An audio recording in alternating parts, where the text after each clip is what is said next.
আসসালামু আলাইকুম প্রিয় দর্শক। আপনি কি কখনো এমনটা অনুভব করেছেন যে আপনার বুকের ভেতরটা কেউ পাথর দিয়ে চেপে ধরেছে? নিঃশ্বাস নিতে কষ্ট হচ্ছে? কারণ যার সাথে আপনি আপনার পুরো জীবনের স্বপ্ন বুনেছিলেন সে আজ আপনার পাশে নেই? আপনি প্রশ্ন করছেন, আল্লাহ কি দেখছেন না আমি কতটা কষ্টে আছি?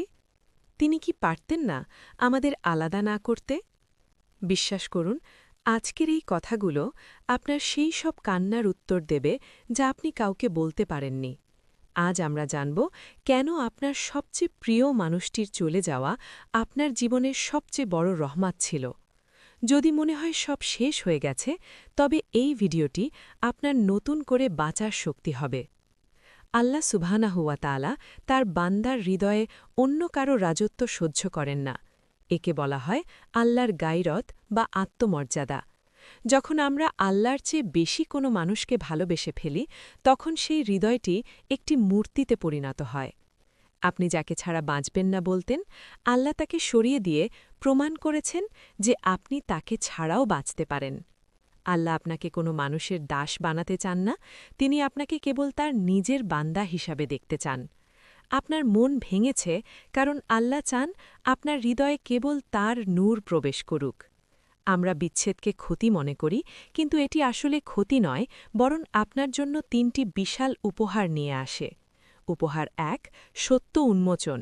সেই মানুষটি যদি আজ চলে না যেত, তবে আপনি কোনো দিন জানতেন না সে আপনার জন্য কতটা বিষাক্ত ছিল। আল্লাহ তাকে সরিয়ে দিয়ে আপনাকে এক বড় বিপর্যয় থেকে বাঁচিয়েছেন। উপহার ২, ফিরে আসার দাওয়াত। যখন আপনি মানুষের কাছে প্রত্যাখ্যাত হন, তখনই কেবল আপনি বুঝতে পারেন যে কেবল আল্লাহর দরজাই সবসময় খোলা থাকে। এই কষ্ট আপনাকে জায়নামাজের দিকে ডাকছে, এটাই আপনার জীবনের সবচেয়ে বড় জয়। উপহার ৩, আত্মশুদ্ধি। কষ্টের আগুন আপনার অহংকার পুড়িয়ে ছাই করে, আপনাকে বিনয়ী হতে সাহায্য করে এবং আপনার অনেক বেশি পরকালমুখী হওয়ার পথ উন্মুক্ত হয়। সবর বা ধৈর্য মানে শুধু চুপচাপ সহ্য করা নয়। সবর মানে হল মনের ভেতর ঝড় বয়ে গেলেও মুখে আলহামদুলিল্লাহ বলা।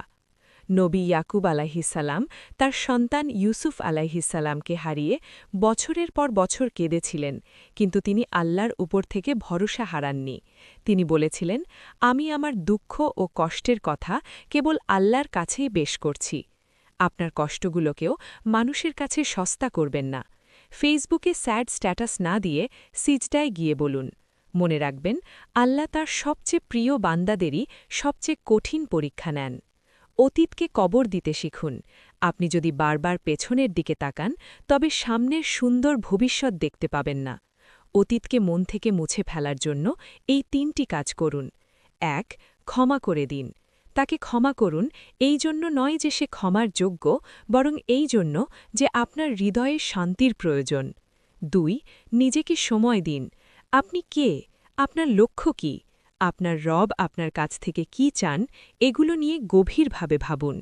৩, ভালো সঙ্গ খুঁজুন। এমন মানুষদের সাথে মিশুন যারা আপনাকে আল্লাহর কথা মনে করিয়ে দেয়। প্রিয় ভাই ও বোনেরা, দুনিয়াটা একটা মুসাফিরখানা, এখানে কেউ আপনার জন্য স্থায়ী নয়। আপনার যদি কেউ থাকে, তবে তিনি কেবল আল্লাহ। আজ যে শূন্যতা আপনি অনুভব করছেন, একদিন জান্নাতে গিয়ে আপনি বুঝবেন কেন আল্লাহ আপনাকে এই কষ্ট দিয়েছিলেন। সেদিন আপনি নিজেই বলবেন, আল্লাহ, আপনি যা করেছিলেন তাই সেরা ছিল।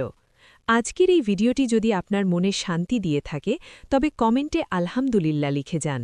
আপনার একটি সাবস্ক্রাইব আমাদের এই সত্য প্রচারের পথকে আরও প্রশস্ত করবে। ইনশাআল্লাহ দেখা হবে অন্য কোনো রিমাইন্ডারে। আসসালামু আলাইকুম।